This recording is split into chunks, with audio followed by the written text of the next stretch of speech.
ప్రభు యేసు వర్తమానము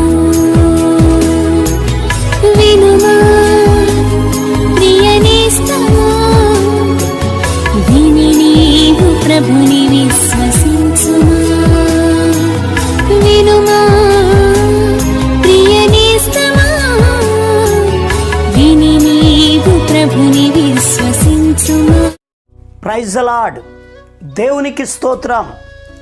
అనుదిన మన్నా అనే ఈ ఆధ్యాత్మిక కార్యక్రమాన్ని వీక్షిస్తున్న ప్రియ సోదరి సోదరులారా, మన ప్రభువును రక్షకుడునైన యేసుక్రీస్తు అతి శ్రేష్టమైన నామములో మీ అందరికీ శుభాలు వందనాలు తెలియజేయుచున్నాను. ఈ శ్రేష్టమైన సమయంలో దేవుని పరిశుద్ధ గ్రంథంలో నుండి మత్తయి సువార్త 24వ అధ్యాయం 42వ వచనాన్ని చదువుకుందాం. ఏ దినమున మీ ప్రభువు వచ్చునో మీకు తెలియదు గనుక మెలకువగా ఉండుడి. ప్రభునందు ప్రియ దేవుని యొక్క బిడ్డలారా, చదవబడిన లేఖన భాగంలో ఒకరోజు యేసుక్రీస్తు ప్రభువారు ఒలీవల కొండ దగ్గరనున్నప్పుడు శిష్యులు ఏకాంతముగా యేసయ్య దగ్గరకు వచ్చారు. ఈ వచ్చినటువంటి వీరు వారికున్న డౌట్స్ను యేసయ్యను అడుగుతున్నారు. ప్రభువా, నీవు మరలా వస్తానని చెప్తున్నావు, నీ రాకడకు యుగ సమాప్తికి సూచనలేమిటి? మీరు ఎప్పుడు వస్తారు అని యేసయ్యను అడిగారు. యేసుక్రీస్తు ప్రభువారు ఆయన రాకడ గురుతులను శిష్యులకు తెలియపరుస్తూ ఉన్నారు. ఆయన వచ్చే సమయంలో ఈ భూలోకములో ఎటువంటి పరిస్థితులు ఉంటాయో, ఏం జరుగుతాయో ఆ విషయాలన్నీ కూడా 24వ అధ్యాయం అంతా కూడా యేసయ్య వివరించుకుంటూ వచ్చి, మీరు అనుకోనని గడియలో మనుష్య కుమారుడు వస్తారు అని చెప్పారు. ఆయన ఏ సమయంలో వస్తారో ఎవరికి తెలియదు, మీరు మెలకువగా ఉండుడి అని చెప్పారు. నిజమే.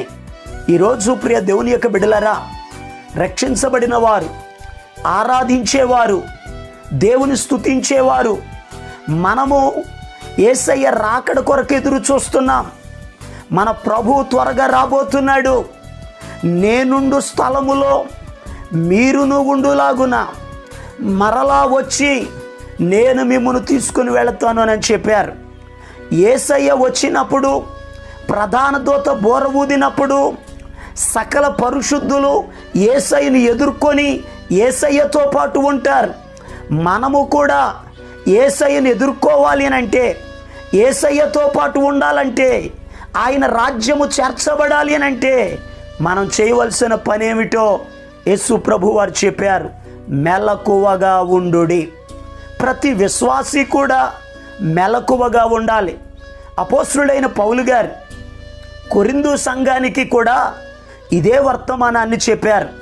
మొదటి కొరింథీయులకు రాసిన పత్రిక 16వ అధ్యాయం 13వ వచనంలో తెలియపరిచారు, సంఘమా మెలకువగా ఉండుడి అని చెప్పారు. ఈరోజు దేవుని బిడ్డలు ఏ విషయములో మెలకువగా ఉండాలో పరిశుద్ధ గ్రంథంలో నుండి జాగ్రత్తగా మనం నేర్చుకుందాం. చూడండి, మీ పరిశుద్ధ గ్రంథాలు తెరిచి మొదటి పేతురు రాసిన పత్రిక 5వ అధ్యాయము 8వ వచనాన్ని చదివితే అక్కడ ఈ రీతిగా రాయబడి ఉంది, నిబ్బరమైన బుద్ధి గలవారై మెలకువగా ఉండుడి అని రాయబడి ఉంది. ప్రియ దేవుని యొక్క బిడ్డలారా, ఆయన నమ్మిన మనము మన బుద్ధి విషయములో మెలకువ కలిగి ఉండాలి. ఎందుకనగా మనము స్వస్థ బుద్ధి కలిగిన వారిగా ఉండాలి, మంచి బుద్ధి కలిగిన వారిగా ఉండాలి, మన బుద్ధి స్థిరమైనదిగా ఉండాలి. ఈరోజు చాలామంది బుద్ధి ఎలా ఉంది అని అడిగితే మందిరములో ఒక రకంగా ఉంటున్నారు, ఇంటి దగ్గర మరొక రకంగా ఉంటున్నారు. ఎక్కడేసే గొంతు అక్కడ వేస్తే దేవుని రాజ్యములో చేర్చబడలేమో. యేసయ్య త్వరగా రాబోతున్నాడు. ఆయన వచ్చినప్పుడు మనము మంచి బుద్ధి కలిగిన వారిగా, మంచి ప్రవర్తన కలిగిన వారిగా, పరిశుద్ధ జీవితాలు జీవించే వారిగా మనం ఉన్నప్పుడే యేసయ్యను మనం ఎదుర్కోగలుగుతాం. యేసయ్య ఒక ఉపమానాన్ని చెప్పారు. పరలోక రాజ్యమట 10 మంది కన్యకలు తమ దివిటీలను వెలిగించుకుని పెండ్లి కుమారుడైన ప్రభు కొరకు ఎదురు చూస్తున్నారు. ఈ 10 మందిలో 5 బుద్ధి కలిగిన వారు, 5 బుద్ధి లేనటువంటి వారు. బుద్ధి కలిగిన వారికి ఉన్న లక్షణం ఏమిటని అడిగితే, బుద్ధి కలిగిన కన్యకలు సిద్ధపాటు కలిగి ఉన్నారు. వారు ఒత్తులను సరి చేసుకున్నారు, నూనెతో నింపుకున్నారు. పెండ్లి కుమారుడు ఏ సమయంలోనైనా రావచ్చును, ఆయన ఎప్పుడు వచ్చినా తమ దివిటీలను వెలిగించుకుని పెండ్లి కుమారుడు ఎదుర్కోవచ్చని సిద్ధపాటు కలిగి ఉన్నారు. అయితే బుద్ధి లేనటువంటి వారు సిద్ధపడలేదు. అప్పుడే రాడులే వచ్చేస్తానని చెప్తున్నాడు, ఆయన వచ్చాడా, అప్పుడే రాడు ఆలస్యం చేస్తాడని వారు కునికి నిద్రించిరి అని వాక్యంలో రాయబడి ఉంది. ఎందుకనగా బుద్ధి లేని వారికి నిర్లక్ష్యం ఎక్కువగా ఉంటుంది, సోమరితనంతో ఉంటారు. సిద్ధపడవలసింది ఏ రోజు చేయవలసిన పనిని ఆ రోజు వారు చేయరు. అయితే బుద్ధి కలిగిన వారు ముందే సిద్ధపాటుతో ఉంటారు. ఈరోజు ప్రభుని నమ్మిన బిడ్డలు బుద్ధి కలిగిన కన్యకల వలె ఉండాలి. బుద్ధి కలిగిన కన్యకలు ఎలాగైతే వారు సిద్ధపడ్డారో, తమ దివిటీలను నూనెతో నింపుకున్నారో, ఒత్తులను సరి చేసుకున్నారో, పెండ్లి కుమారుడు వచ్చినప్పుడు వారి దివిటి వెలిగించగానే ఎలాగైతే వెలిగిందో మనము కూడా సిద్ధపాటు కలిగి ఉండాలి. రక్షణ విషయంలో సిద్ధపాటు. ప్రియ దేవుని బిడ్డలారా, ప్రభు వచ్చినప్పుడు ఆయనను ఎదుర్కొనున్నట్లుగా పరిశుద్ధత విషయంలో, పవిత్రత విషయంలో, ప్రార్థన జీవితంలో, ప్రేమ విషయంలో, నమ్మకత్వంలో, ఆత్మీయ జీవితంలో సిద్ధపాటు కలిగిన వారిగా ఉంటే, ఎవరి దివిటి అయితే వెలుగుతుందో వారే ఎత్తబడతారు, వారే ప్రభుతో ఉంటారు. ఆ సిద్ధపడనటువంటి వారిని యేసయ్య అన్నమాట మీరెవరో నాకు తెలియదు అని. ఆ మాట అనడానికి కారణం వాళ్ళు బుద్ధి లేని కన్యకలు. ఈరోజు ఈ మాటలు వింటున్న ప్రియ దేవుని బిడ్డలారా, బుద్ధి విషయములో మనం మెలకు కలిగి ఉండాలి. ఇక రెండవ విషయాన్ని కూడా ధ్యానం చేద్దాం.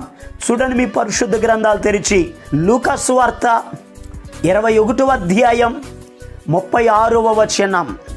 కాబట్టి మీరు జరగబోవు వీటి నెలను తప్పించుకొని మనుష్య కుమారుని ఎదుట నిలువబడుటకు శక్తి గలవారగునట్లు ఎల్లప్పుడూ ప్రార్థన చేయుచు మెలకువగా ఉండుడని చెప్పాను.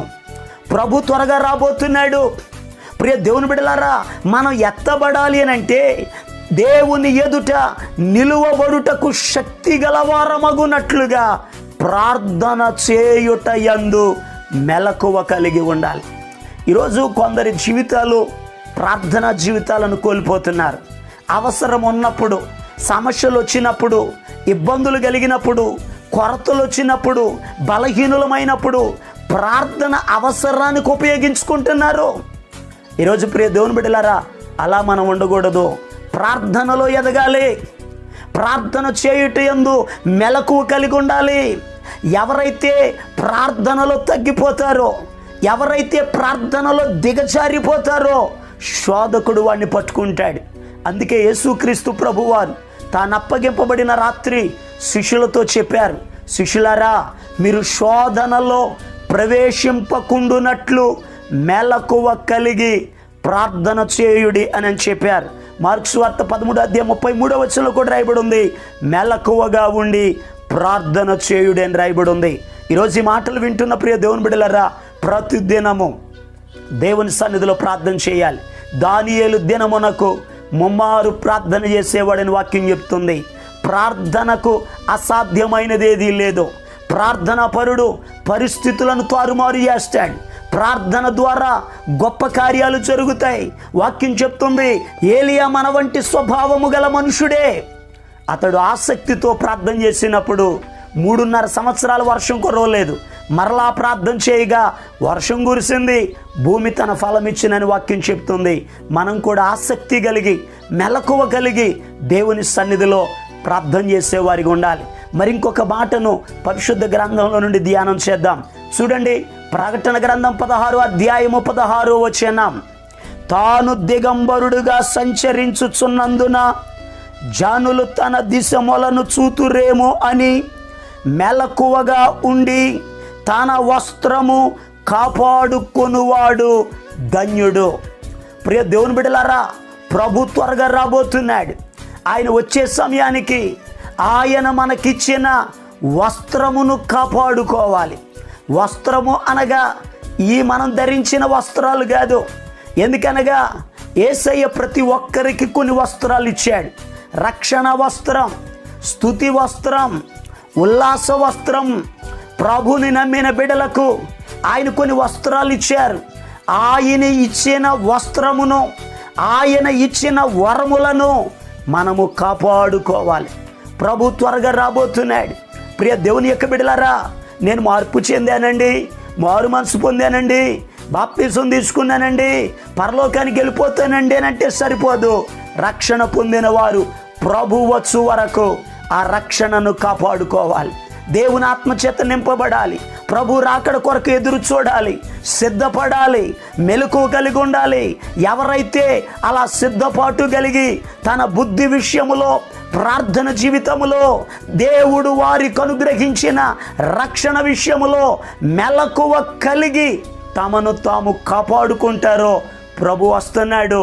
ఆయన ఉండే స్థలములో మనమును ఉండులాగున ప్రభు మనలను తీసుకుని వెళతాడు.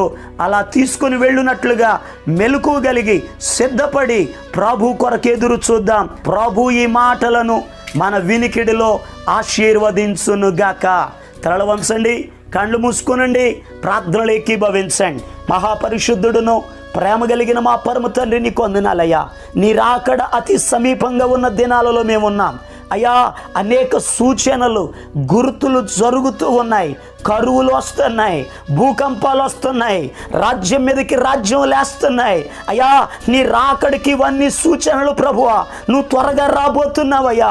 అయితే నీ వచ్చినప్పుడు ఆ ఎత్తబడే గుంపులో మేముండునట్లుగా మెలకువ కలిగి ఉండడానికి సహాయం చేయండి. ఇంకా ఎవరైనా సిద్ధపడకపోతే సిద్ధపడడానికి సహాయం దయచేయండి. రక్షణ లేని వారికి రక్షణ అనుగ్రహించండి అయ్యా. ఆత్మ లేని వారికి ఆత్మను దయచేయండి అయ్యా. వరాలతో నింపండి అయ్యా. నీ బిడ్డల జీవితాల్లో నీ కార్యములను జరిగించండి. ప్రత్యేకమైన రీతిలో ఈ దినమంతయు నీ బిడ్డల పనులలో, ప్రయాణాలలో మీరే తోడుగా ఉండి కృపాక్షేమాలు అనుగ్రహించమని యేసు క్రీస్తు అతి పరిశుద్ధమైన నామం పేరట ప్రార్థన చేసి అడిగి పొందుకొని ఉన్నాము తండ్రి. ఆమేన్. మన ప్రభు అయిన యేసు క్రీస్తు కృప మీకు తోడుగా ఉండి నడిపించును గాక. ఆమేన్. ఈరోజు పుట్టినరోజు మరియు పెళ్లి రోజు జరుపుకుంటున్న వారికి సీసలి మన్నా చర్చి తరపున మా కుటుంబ పక్షముగా మీకు శుభాలు తెలియపరుస్తున్నాం. May God bless you. దేవుడు మీకు తోడుగా ఉండి మిమ్మల్ని ఆశీర్వదించునుగాక. దయచేసి గమనించండి, మీ కొరకును మీ కుటుంబం కొరకును దేవుడు మిమ్మలను అభివృద్ధి పరచాలని నిత్యము మేము ప్రార్థన చేస్తున్నాం. ఏమైనా ప్రార్థన అవసరతలు ఉన్న ఎడల ఈ స్క్రీన్ మీద కనబడుతున్న నెంబర్కి ఫోన్ చేసి తెలియపరచండి. ప్రియ దేవుని బిడ్డలారా, అనుదిన మన్నా అనే ఈ వర్తమానాలు మీ స్నేహితులకు, మీ బంధువులకు కూడా షేర్ చేయండి. మన్నా చర్చ్ సీసలి అనే ఈ యూట్యూబ్ ఛానల్ను సబ్స్క్రైబ్ చేయండి. అందరికీ వందనాలు.